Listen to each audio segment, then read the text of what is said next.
কাতার থেকে ফিরে বিমানবন্দরে গ্রেপ্তার স্বেচ্ছাসেবক লীগ নেতা। যুবলীগ নেতা সুমন গ্রেপ্তার।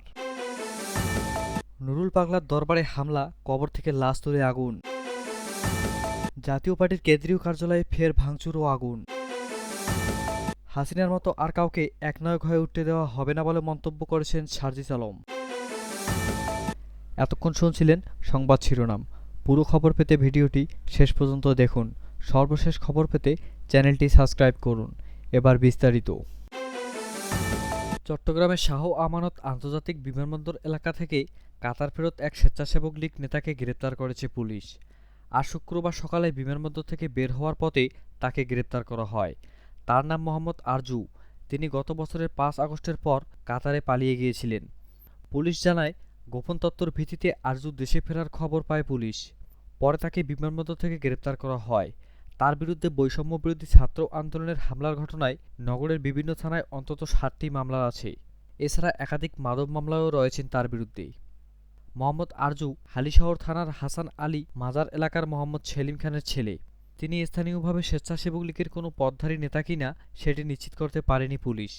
তবে জানা গেছে, তিনি নিজেকে স্বেচ্ছাসেবক লীগের নেতা পরিচয় দিতেন। হালিশহর থানার ভারপ্রাপ্ত কর্মকর্তা ওসি জাকির হোসেন প্রথম আলোকে বলেন, আরজু দেশে ফেরার খবর পেয়ে তাকে বিমানবন্দর এলাকা থেকে গ্রেপ্তার করা হয়েছে। তিনি কাতার থেকে দেশে ফিরেছেন। গত বছরের ৫ আগস্ট থেকে পলাতক ছিলেন আরজু। তার বিরুদ্ধে আইনানুগ ব্যবস্থা নেওয়া হচ্ছে।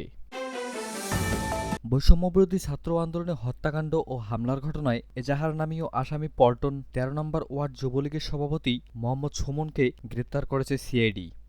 বৃহস্পতিবার ৪ সেপ্টেম্বর বিকেলে রাজধানীর শান্তিনগর বাজার এলাকা থেকে তাকে গ্রেপ্তার করা হয়।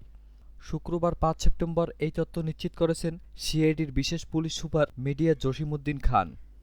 সুমনের বাড়ি মাদারীপুর জেলার জাফরাবাদ। রাজধানীর চামেলিবাগ এলাকায় ভাড়া থাকতেন তিনি। জসিমউদ্দিন খান বলেন, গত বছরের ১৮ জুলাই বৈষম্যবিরোধী ছাত্র আন্দোলনের ঘোষিত শাটডাউন কর্মসূচির প্রথম দিনেই ঢাকার বিভিন্ন শিক্ষা প্রতিষ্ঠানের শিক্ষার্থীরা শান্তিপূর্ণ মিছিল ও সমাবেশে অংশ নেয়। ওই সময় সুমন স্থানীয় আওয়ামী লীগ নেতাদের যোগসাজশে আন্দোলনরত ছাত্র জনতার উপর হামলা চালায়। ওই হামলায় রমনার শান্তিনগর এলাকায় কানিফা টাওয়ারে অবস্থানরত গৃহকর্মী লিজা আক্তার গুলিবিদ্ধ হয়ে গুরুতর আহত হন। পরে পপুলার হাসপাতালে চিকিৎসাধীন অবস্থায় ২২ জুলাই তার মৃত্যু হয়। এ ঘটনায় নিহতের পরিবারের পক্ষ থেকে গত বছরের ৫ সেপ্টেম্বর রমনা মডেল থানায় একটি মামলা করা হয়। তিনি আরও বলেন, প্রাথমিক জিজ্ঞাসাবাদে সুমন হত্যাকাণ্ড ও ছাত্র আন্দোলনের দমনমূলক হামলার সঙ্গে জড়িত থাকার কথা স্বীকার করেছে। মামলার সুষ্ঠু তদন্ত স্বার্থে এবং ঘটনায় জড়িত অন্য আসামি ও পরিকল্পনাকারীদের শনাক্ত ও গ্রেপ্তারের জন্য সিআইডি আদালতের আসামিদের রিমান্ডের আবেদন করেছেন। রাজবাড়ীর গোয়ালন্দে ইমাম মাহাদি দাবিকারী নুরুল হক ওরফে নুরুল পাগলার কবর ভেঙে তার মরদেহ উত্তেজিত জনতা তুলে এনে পুড়িয়ে দিয়েছে।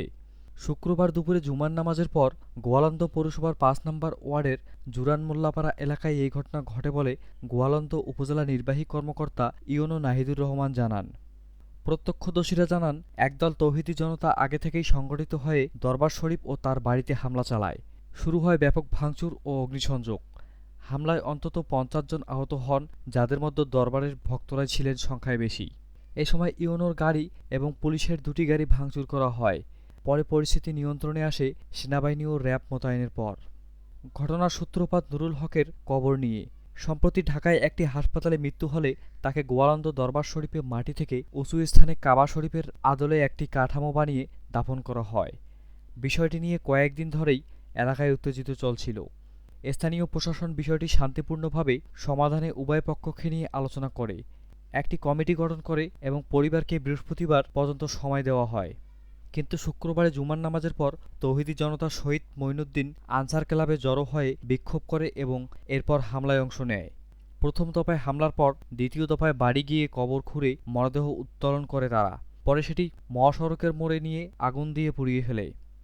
এ সময় বিক্ষুব্ধকারীরা দাবি করেন, নুরুল হক নিজেকে ইমাম মাহাদি ও খোদা দাবি করতেন, যা তারা শরীয়ত বিরোধী বলে মনে করেন। তাদের ভাষ্য, কবর পুড়িয়ে দেওয়ার মাধ্যমে তার ভণ্ডামি অবসান হয়েছে। নুরুল হকের ছেলে মেহেদী নূর জিলানী এর আগে গণমাধ্যমকে বলেন, বাবা শরীয়তের আলোকে ওসিয়ত অনুযায়ী দাফন করা হয়েছে। ১২ ফুট নয়, ৩-৪ ফুট উঁচু হবে। তিনি দাবি করেন, তাদের বিরুদ্ধে মিথ্যা অপপ্রচার চালানো হচ্ছে।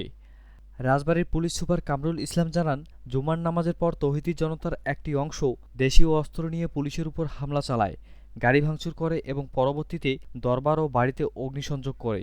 তবে এখন পরিস্থিতি নিয়ন্ত্রণে আছে। প্রসঙ্গত, ৮০-র দশকে নুরুল হক নিজেকে ইমাম মাহাদি দাবি করে এলাকায় ব্যাপক আলোচনার জন্ম দেন। পরে চাপের মুখে এলাকা ছাড়লেও কিছু ভক্তসহ তিনি পুনরায় ফিরে এসে দরবার প্রতিষ্ঠা করেন। রাজধানীর কাকরাইলে আবারও জাতীয় পার্টির কেন্দ্রীয় কার্যালয়ে অগ্নিসংযোগ, হামলা ও ভাঙচুর চালানো হয়। শুক্রবার ৫ সেপ্টেম্বর সন্ধ্যায় এ হামলা ও ভাঙচুর শুরু হয়। সন্ধ্যার পর বিক্ষুব্ধ জনতা দলটির কার্যালয়ে হামলা চালায়। জাতীয় পার্টির কার্যালয় ভেঙে গুঁড়িয়ে দেওয়া হয়েছে। এ সময় কার্যালয়ের ভেতর থাকা আসবাবপত্রে আগুন দেওয়া হয়। এ সময় পরিস্থিতি নিয়ন্ত্রণে পুলিশ জলকামান থেকে পানি ছিটায় এবং সাউন্ড গ্রেনেড নিক্ষেপ করে। এতে উত্তেজিত জনতা আবারও বেপরোয়া হয়ে ওঠে। পুলিশ পর্যায়ক্রমে বিক্ষুব্ধকারীদের সরিয়ে দিয়ে কার্যালয়ের পাশে অবস্থান নিয়েছেন। জলকামান থেকে পানি ছিটিয়ে কার্যালয়ের আগুন নেভানোর চেষ্টা চলছে। এর আগে গত ৩১ আগস্ট মিছিল নিয়ে একদল বিক্ষুব্ধকারী কাকরাইলে জাতীয় পার্টির কেন্দ্রীয় কার্যালয়ে হামলা ও ভাঙচুর চালায়। তখনও বিক্ষুব্ধকারীরা কার্যালয়ে আগুন ধরিয়ে দেন। পরে পুলিশ এসে হামলাকারীদের লাঠিপেটা করে সরিয়ে দেয়। হামলাকারীদের সরাতেও কার্যালয়ে আগুন নেভাতে জলকামান ব্যবহার করে পুলিশ। বাংলাদেশের কোথাও শেখ হাসিনার মতো আর কাউকে একনায়ক হয়ে উঠতে দেওয়া হবে না বলে মন্তব্য করেছেন জাতীয় নাগরিক পার্টি এনসিপির উত্তরাঞ্চলের মুখ্য সংগঠক সার্জিস আলম।